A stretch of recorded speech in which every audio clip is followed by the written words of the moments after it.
اللہ تبارک و تعالی نے ہمیں مسلمان پیدا کیا ہے تو ہمارا جو عقیدہ ہمیں سب سے زیادہ مضبوط اور طاقتور بنا دیتا ہے وہ عقیدہ توحید ہے۔ ہمارا یہ عقیدہ ہے کہ ہمارے حق میں، ہمارے حال پہ جو بھی فیصلہ فرمائے گا وہ ہمارا رب ہی فرمائے گا۔ ہمارا یہ نظریہ ہے کہ ہماری زندگی ساری کی ساری ہمارے رب کے دست قدرت میں ہے۔ یہ وہ عقیدہ ہے جو انسان کو بہت ساری پریشانیوں سے، آزمائشوں سے، تکلیفوں سے محفوظ کر لیتا ہے۔ انسان طاقتور ہو جاتا ہے جب وہ سمجھتا ہے کہ سارا کچھ میرے رب کے دست قدرت میں ہے۔ پھر وہ کوئی تخریب نہیں کرتا، کوئی غلط رستہ اختیار نہیں کرتا، کوئی چور دروازہ اختیار نہیں کرتا، بلکہ وہ اپنے رب کی رضا پہ راضی رہنے کا عادی ہو جاتا ہے۔ اب اللہ تبارک و تعالیٰ نے ایک قانون بنایا ہے، اور قانون ہمیں رب کریم نے اس طرح سمجھایا ہے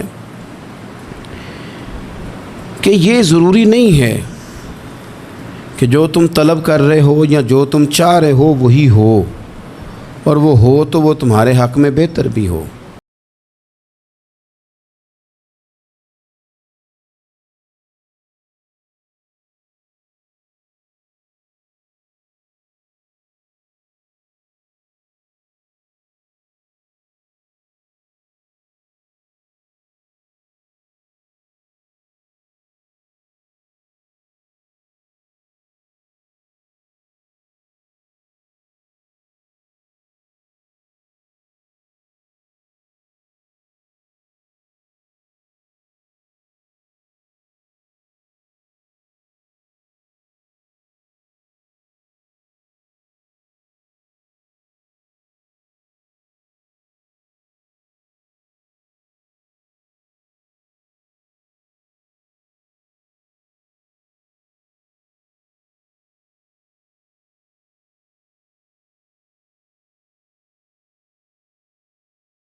وہ چیز ہے جو انسان کے ذہنی سکون کے لیے، قلبی اطمینان کے لیے، دل کی ڈھارس کے لیے بہت ضروری ہے۔ کوئی ضروری ہے کہ جو ہم چاہ رہے ہوں وہ بالکل ٹھیک ہی ہو اور وہ ہمیں مل ہی جائے؟ یہ کوئی ضروری ہے؟ کبھی بھی اپنی زندگی میں اس طرح کی تڑپ نہ پیدا کریں، ورنہ آپ بے چین ہو جائیں گے۔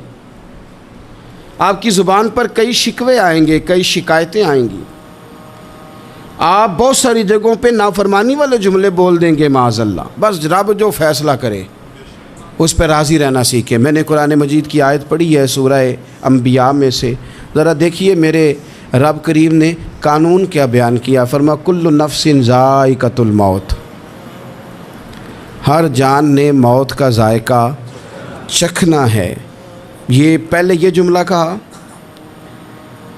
اور اسی سے ملتا جلتا جملہ آخر میں کہا، اور درمیان میں کیا کہا؟ فرمایا کل نفس ذائقۃ الموت، ہر جان نے موت کا ذائقہ چکھنا ہے۔ وَنَبْلُوكُمْ بِالشَّرِّ وَالْخَيْرِ فِتْنَةً، فرمایا ہم تمہیں آزمائیں گے، بھلائی کے ذریعے بھی اور برائی کے ذریعے بھی ہم تمہیں آزمائیں گے۔ وَإِلَيْنَا تُرْجَعُونَ، اور تمہیں ہماری طرف ہی لوٹ کے آنا ہے۔ پہلے کہا ہر نفس نے موت کا ذائقہ چکھنا ہے، آخر میں فرمایا کہ تم ہماری طرف ہی لوٹ کے آؤ، اور بیچ میں کیا فرمایا؟ وَنَبْلُوكُمْ بِالشَّرِّ وَالْخَيْرِ فِتْنَةً، ہم تمہیں برائی کے ساتھ بھی آزمائیں گے، بھلائی کے ساتھ بھی آزمائیں گے، صحت دے کے بھی آزمائیں گے، بیماری دے کے بھی آزمائیں گے۔ نرا زوالی آزمائش نہیں ہوتا، عروج بھی آزمائش ہوتا ہے۔ نری بھوک کی آزمائش نہیں ہوتی، زیادہ پیسے بھی آزمائش ہوتے ہیں۔ انسان کے لیے صرف اس کا کمزور جسم ہی آزمائش نہیں ہوتا، اس کا طاقتور وجود بھی آزمائش ہوتا ہے۔ فرمایا ہم تمہیں آزمائیں گے، بس خیال رکھنا کہ وَإِلَيْنَا تُرْجَعُونَ، لوٹ کر تمہیں ہمارے پاس ہی آنا ہے۔ اور میرے نبی پاک صلی اللہ تعالیٰ علیہ وآلہ وسلم ارشاد فرماتے ہیں، رب جب کسی قوم سے محبت کرتا ہے تو انہیں آزمائش میں مبتلا کر دیتا ہے۔ پھر فرمایا اگر وہ اس پر صبر کریں، اللہ کی قضا پہ راضی رہیں، تو پھر اللہ بھی ان سے راضی ہو جاتا ہے۔ اور اگر وہ ناراضگی کا اظہار کریں کہ یہ مصیبت کیوں آئی، تو پھر اللہ بھی ناراض ہو جاتا ہے۔ اللہ تبارک و تعالی ضرور آزمائے گا، خیر کے ساتھ بھی اور پریشانی کے ساتھ بھی۔ انسان پریشان اس وقت ہوتا ہے کہ جب وہ محنت کرتا ہے تو وہ کہتا ہے نتیجہ میری مرضی کا آنا چاہیے، یہ اس کا سب سے بڑا نقصان ہے۔ آپ رزلٹ کبھی اپنی مرضی کا نہ مانگیں، یہ دعویٰ ہی ٹھیک نہیں۔ بہت سارے لوگوں کو جانتا ہوں جو کہتے ہیں میں بندہ بھی ٹھیک ہوں بھی دیانتدار، محنت بھی بڑی کرتا ہوں، توجہ بھی میری پوری ہے، پر پھر بھی معاملہ صحیح کیوں نہیں ہوتے؟ تو میں کہتا ہوں پہلی باتیں ساری ٹھیک تھیں، آخری والی غلط ہے۔ اس لیے کہ محنت آپ کریں ساری، پر بندے نے رہنا تو بندہ ہی ہے نا۔ ساری محنت کر کے آپ کبھی اس نقطے کو سمجھ جائیں نا کہ 950 سال نبیوں نے تبلیغ کی، ہزار سال انبیاء نے تبلیغ کی، انبیاء نے، رب کے تربیت یافتہ لوگوں نے تبلیغ کی، 2 لوگوں نے کلمہ پڑھا، 4 لوگوں نے کلمہ پڑھا، لیکن میں آپ کو دیانتداری سے بتاتا ہوں کہ وہ کامیاب ہو کے گئے دنیا سے۔ انبیاء کامیاب ہوئے، کیوں؟ اس لیے کہ رب نے انہیں کہا تھا جا کے پیغام دینا ہے، یہ نہیں کہا تھا کہ بندوں کا بدلنا بھی ضروری ہے۔ ہمارے بچے پتہ کیا کرتے ہیں؟ وہ فٹافٹ نہ پریشان ہو جاتے ہیں۔ نبیوں کے ذمہ تبلیغ کرنا ہے، یہ ان کا ذمہ نہیں کہ لوگ ضروری کلمہ پڑھیں۔ ہدایت تو رب کریم کے دستے قدرت میں۔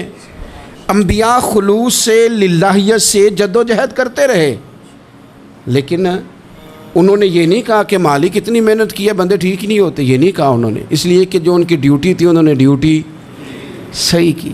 ہم نے اپنی ڈیوٹی کرنی ہے۔ پریشان اس وقت ہوتے ہیں جب نتیجہ اپنی مرضی کا مانگتے ہیں۔ نتیجہ نہ اپنی مرضی کا مانگے، رزلٹ نہ اپنی مرضی کا مانگے۔ اور جناب پیر صاحب میں فلانا وظیفہ بھی پڑھتا ہوں، فلانا وظیفہ بھی پڑھتا ہوں، فلانا وظیفہ بھی پڑھتا ہوں، دل نہیں صاف ہوتا، تو میں نے کہا یہ تو اللہ نہیں کر رہا ہے۔ آپ ڈیوٹی کریں، آپ کام کریں جو آپ کے ذمے لگایا گیا ہے، اس میں وہ قضا نہ کریں آپ، باقی اللہ تعالیٰ کرم نوازی فرمائے گا۔ دیکھیں ایک بادشاہ تھا، اس کی سلطنت میں نا وہ قوم بنانا چاہتا تھا۔ ہمارے بادشاہ، ہمارے حکمران قومیں نہیں بناتے، لوگوں کو اپنے حق میں قائل کرتے ہیں۔ اس لیے کبھی بھی ہمارے ملک میں قومی سوچیں عام نہیں کی جاتی، ذاتی سوچیں عام کی جاتی ہیں، ملی باتیں نہیں کی جاتی، ذاتی باتیں کی جاتی ہیں۔ وہ چاہتا تھا کہ میری قوم بن جائے۔ اس کا ایک ہیرا سلطنت میں سے گم ہو گیا، تو اس نے اعلان کیا، اس نے کہا کہ جو بندہ ہیرا تلاش کر کے لائے گا اسے انعام دوں گا۔ ساری قوم نکل کھڑی ہوئی ہیرا تلاش کرنے پر، ادھر بھی لوگ گئے، ادھر بھی لوگ گئے، خشکیوں میں، دریاؤں میں، جہاں جہاں جس کی پہنچ تھی، جنگلوں میں، وادیوں میں، گھروں میں، بستیوں میں لوگوں نے ڈھونڈا۔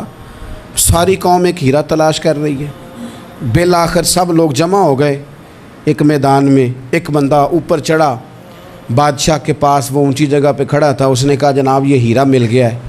اب جب ایک کو ہیرا مل گیا تو باقیوں کے چہرے اتر گئے کہ یہ کامیاب ہوا، ہم ناکام ہوئے۔ بادشاہ چونکہ ان کی تربیت کے لیے یہ کام کر رہا تھا، اس نے کہا تمہارا کیا خیال ہے کہ اس ہیرے کے بغیر میرا گزارا نہیں تھا؟ کہ تمہارا کیا خیال ہے کہ ہیرا میری سلطنت سے نکل گیا تو مجھے زوال آ جائے گا؟ اس نے کہا یہ تو ایک ہیرا ہے۔ اٹھا کے پھینکا، دیوار کے ساتھ لگا، ہیرا ٹوٹ گیا۔ اس نے لوگوں سے کہا تمہارے چہرے اترے ہوئے ہیں، میں تمہیں ایک بات سمجھانا چاہتا ہوں، ہیرا ایک ہی تھا، ایک ہی بندے کو ملنا تھا۔ میں نے انعام کا اعلان تو یہ کیا تھا نا کہ جو ہیرا ڈھونڈ کے لائے گا اسے انعام دوں گا، لیکن اب میں تمہیں بتاتا ہوں کہ میں تم سب کو انعام دوں گا، اس لیے کہ ہیرا ایک تھا، ملنا ایک کوئی تھا، سب کو مل سکتا نہیں، لیکن انعام اس لیے سب کو دوں گا کہ ہیرا ڈھونڈنے پر انعام نہیں دے رہا، میں کوشش کرنے پہ انعام دے رہا ہوں کہ تم نے کوشش تو کی، تم نکلے تو صحیح، جدوجہد تو کی۔ کچھ لوگ کہتے ہیں کہ ہمیں ہیرا مل بھی جائے، اور خدا کے بندے ہیرا ایک ہے، ہیرا ملنا کمال نہیں، محنت کرنا کمال ہے۔ ہم نہ تیار نہیں ہوتے، اللہ فرماتے ہیں میں نے آزمانا ہے، میں نے آزمانا ہے، تم نے سفر جاری رکھنا ہے، لیکن یہ ضرور یاد رکھنا کہ وَإِلَيْنَا تُرْجَعُونَ، لوٹ کے تمہیں میرے پاس ہی آنا ہے، تم نے لوٹ کے ادھر آنا ہے، اس بات کو ذہن میں رکھنا۔ حضرت عبداللہ بن عباس رضی اللہ تعالیٰ عنہ اس حدیث کے راوی ہیں، المعجم الکبیر کی یہ حدیث ہے۔ اللہ کے پیارے رسول صلی اللہ تعالیٰ علیہ وسلم ارشاد فرماتے ہیں کہ جس بندے کو 4 چیزیں مل گئی نا، اسے اللہ تعالیٰ نے دنیا اور آخرت کی بھلائیاں عطا فرما دی۔ 4 چیزیں جس شخص کو نصیب ہو گئی۔ یا رسول اللہ کون سی؟ حضور فرماتے ہیں جس کو شکر کرنے والا دل مل گیا، اور کریم محبوب فرماتے ہیں جسے اللہ تعالیٰ کا ذکر کرنے والی زبان مل گئی، اور حضور فرماتے ہیں جسے مصیبت پر صبر کرنے والا بدن مل گیا، اور جسے ایسی بیوی مل گئی جو نہ اس کے مال میں خیانت کرے گی نہ اس کی عزت میں خیانت کرے گی۔ جسے یہ 4 چیزیں مل گئیں وہ خوش نصیب ہے، دنیا بھی بن گئی آخرت بھی بن گئی۔ کامیابی صبر آ جانے کا نام ہے، کامیابی شکر حاصل ہو جانے کا نام ہے، کامیابی میرے عزیز یاد رکھ لیں کہ انسان اللہ کے ذکر میں لگ جائے تو اس کا نام ہے کامیابی۔ ہم نے کس کو سمجھ لیا؟ اپنی زندگی میں ایک تو محنت کریں، نتیجہ اللہ پہ جو۔ دوسری بات، امیدیں ذرا چھوٹی وابستہ کریں، لمبی نہ بنائیں۔ ایک ہے منصوبہ سازی کرنا مستقبل کی، وہ غلط نہیں۔ میرے نبی پاک علیہ السلام کا فرمان کاش کبھی ہم سمجھ جائیں۔ حضور نے ایک دن صحابہ سے فرمایا تھا حیا کرو، کہا صحابہ سے، سمجھایا ہمیں، فرمایا حیا کرو۔ یا رسول اللہ کس بات سے؟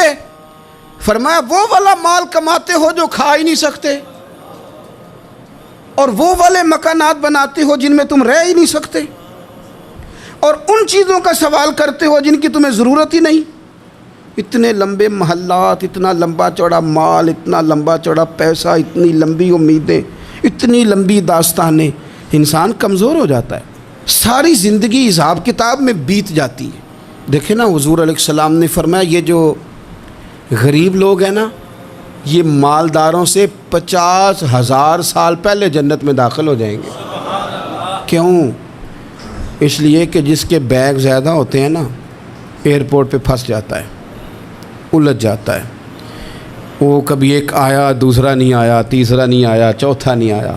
اور جو ہینڈ کیری والے ہوتے ہیں نا، 2 جوڑے، وہ تو بس جناب سب سے پہلے وہی نکلتے ہیں، اور ان کی گاڑی بھی کسی رش میں نہیں الجھتی، گھر وقت پہ پہنچ جاتے ہیں، مال تھوڑا تو حساب بھی تھوڑا۔ تو ہم نا لمبی امیدوں کے چکر میں اس لیے پریشان ہے۔ رب کہتا ہے وَإِلَيْنَا تُرْجَعُونَ، تم نے اپنے گھر واپس آنا ہے، تم نے ادھر لوٹنا ہے، تم اتنے لمبے چوڑے معاملات کا شکار نہ ہو جانا۔ تیسری بات جس کو آپ ضرور سمجھیں گے اور اس پر آپ غور کریں گے، بندوں پر اعتماد کرنا چھوڑ دیں، اللہ پر اعتماد کریں۔ ایک اعتماد ہے اللہ کے نیک بندوں کا، دعاؤں کا اعتماد، نسبتوں کا اعتماد، اس کی بات نہیں کر رہا میں، دنیا داروں، سیٹھوں، نوابوں، جاگیرداروں پر اعتماد کی بات کر رہا ہوں۔ اعتماد خلق چھوڑ دیں، اعتماد خالق کریں۔ بندوں پر بھروسہ نہیں، بھروسہ اللہ کی ذات پر۔ جو بندہ رب کی ذات پر بھروسہ کرتا ہے مضبوط ہو جاتا ہے، طاقتور ہو جاتا ہے، کمزور نہیں پڑتا۔ یہ ضروری نہیں کہ آپ کے دوست مخلص نہیں تھے تو اس لیے آپ کا کام نہیں ہو سکا، یہ ضروری نہیں ہوتا۔ ہو سکتا ہے آپ کے دوست پورے مخلص ہوں، تعاون بھی پورا کرنے کو تیار ہوں، پر رب کریم کا ارادہ قدرتی نہ ہو کہ آپ کا کام ہو۔ کیا کر لیں گے آپ کے احباب، آپ کے دوست کیا کر لیں گے؟ اللہ کا ارادہ قدرتی نہیں۔ شاید اسی لیے کسی درویش نے کہا تھا کہ خوش نصیب وہ ہے جو اپنے نصیب پہ راضی ہے۔ وہ شاید زیادہ نصیب والا ہے جو اپنے نصیب پہ خوش ہو گیا۔ عزیز دوست، چیزوں کو سمجھ لیں اور اچھی طرح سے آپ سمجھ لیں کہ ہو سکتا ہے کہ آپ کے دوست آپ کو پورا کندھا دینا چاہ رہے تھے، وہ تیار تھے، پر اس وقت آپ کا نصیب ہی کچھ اور تھا۔ آپ ان خزانوں پر زیادہ توجہ کریں جو خزانے رب کے پاس ہیں۔ ہمیں اپنے تعلقات پر بڑا بھروسہ ہوتا ہے، ہمیں بڑا پتہ ہوتا ہے اتنے لوگوں سے میرا جرانہ ہے، فلانے سے میرے دوستی ہے، اور بھائی یہ سارے کام تب ہوں گے جب رب چاہے گا۔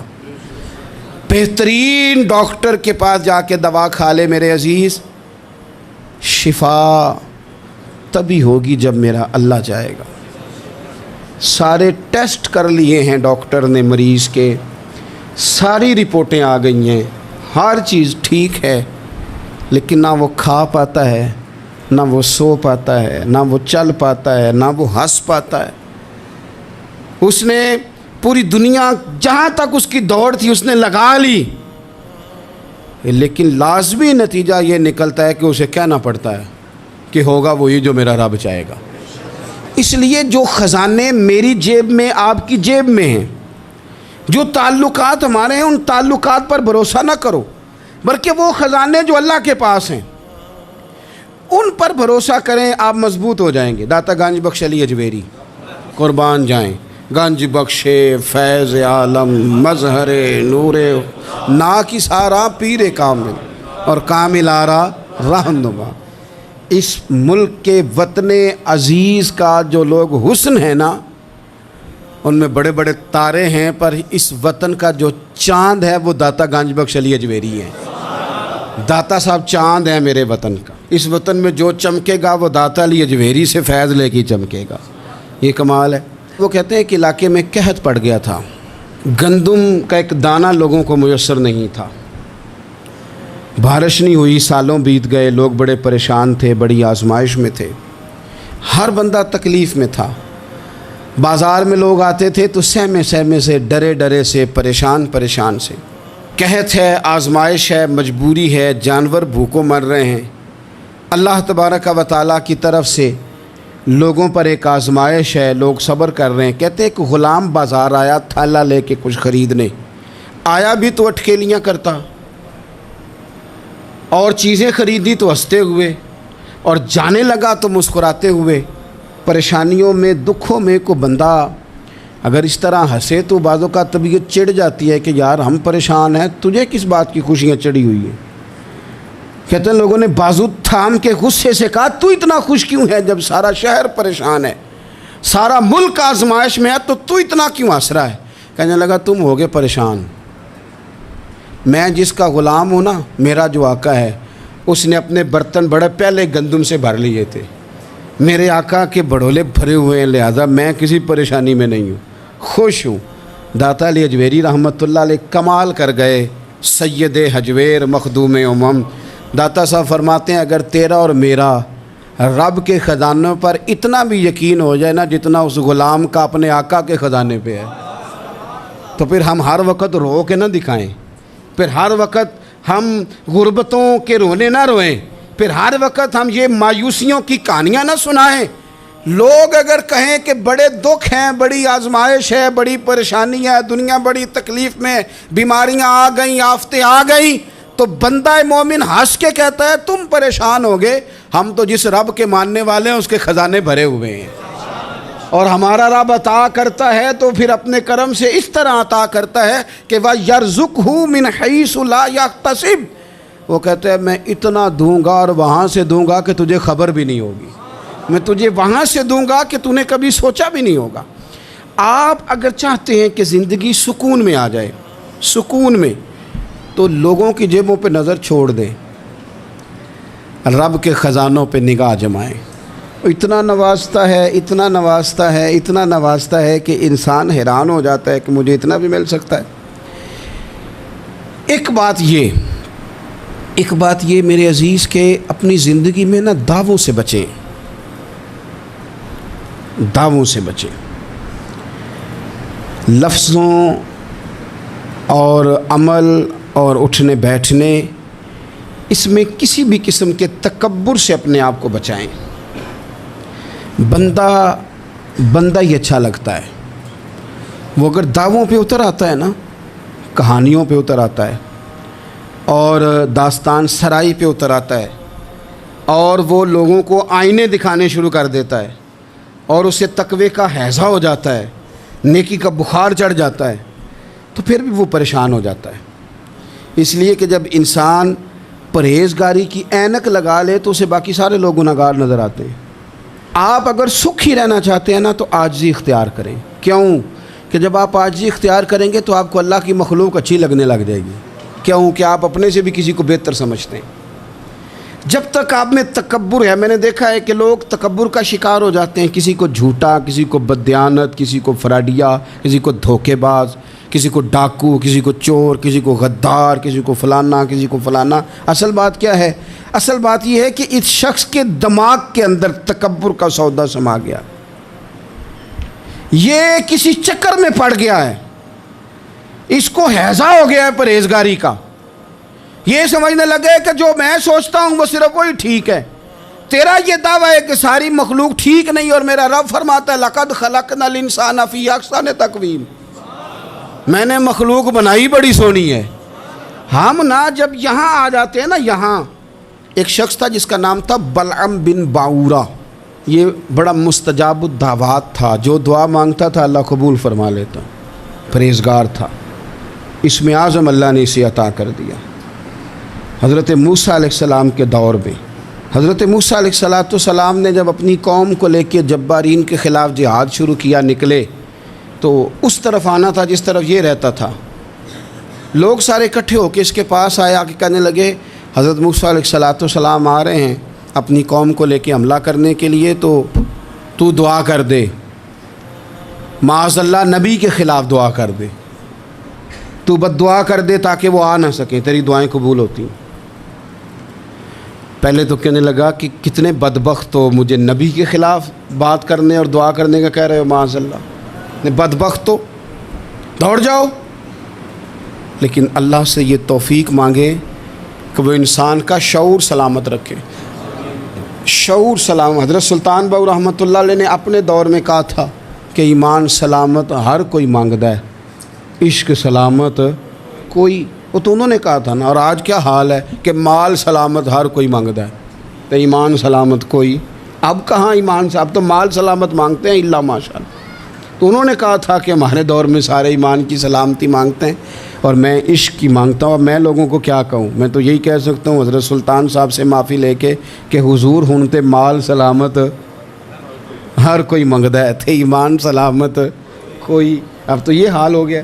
او بلعم بن باورہ غلط فہمی ہو گئی، پہلے تو لوگوں کو اس نے ڈانٹ دیا، لیکن جب لوگ دوبارہ آئے نا تو تحفے طائف لے کے آئے، لالچ میں آ گیا، پاگل ہو گیا، بیوقوف ہو گیا۔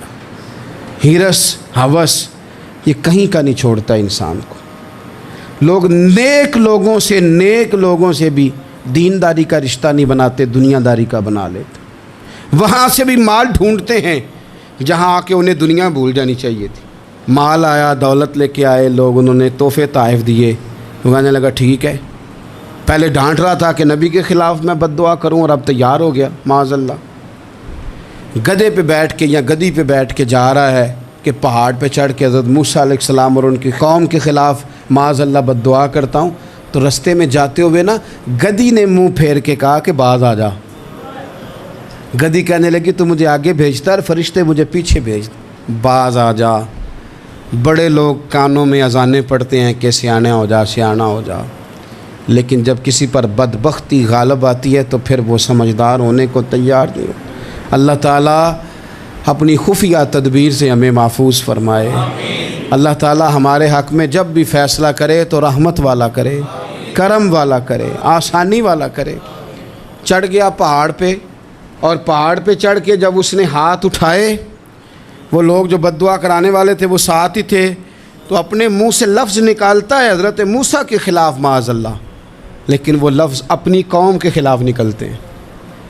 وہ ان کے خلاف بد دعا کرنے چلا تھا، تو چونکہ ہر چیز اللہ کے دست قدرت میں ہے نا، تو زبان سے نکالتا کچھ ہے، نکلتا کچھ اور ہے۔ پھر وہ وقت بھی آیا کہ زبان لٹک گئی، سینے پہ آ گئی، عذاب آ گیا اللہ کا، تباہ ہو گیا اپنی قوم سمیت۔ اپنی زندگی میں یاد رکھ لیں اچھی طرح، ہرس، ہوس، تکبر، غرور، وہ کسی چیز کا بھی ہو، وہ انسان کو لے ڈوبتا ہے۔ اگر آپ زمین پہ کھڑے رہ کے لوگوں کو دیکھیں گے تو کچھ لوگ اگر آپ کو اپنے برابر نظر آئیں گے نا قد میں، تو کچھ انشاءاللہ بڑے بھی نظر آئیں گے۔ ہم نے لسٹیں بنا لی ہیں کہ کون کون کتنا غلط ہے، ہم نے ہر ایک کے بارے میں 2-4 باتیں یاد کر لی ہیں، فلانا اتنا خراب ہے، فلانا اتنا اور فلانا اتنا۔ اس کا نقصان یہ ہوا ہے کہ اللہ کی خوبصورت مخلوق، خوبصورت رنگوں میں ہم نے حالات خراب کر لیے ہیں۔ اگر ہم چاہتے ہیں کہ ہمارا دل سکون میں آئے، قرار میں آئے، تو زندگی عاجزی والی، انکساری والی، اللہ تبارک و تعالیٰ کی بات۔ میں اکثر کہتا ہوں کہ نبی پاک صلی اللہ تعالیٰ علیہ وآلہ وسلم نے کتنی شانیں بیان کی، حضرت عمر فاروق، کتنی عظمتیں حضور نے ان کی بیان کی۔ جب ان کا وصال ہونے لگا نا، ان کو زخم لگا تو لوگ ان کی تعریفیں کرنے لگے۔ اب ان کو بھی پتہ تھا کہ میری عظمت میں حضور نے کیا کچھ بیان کیا ہے۔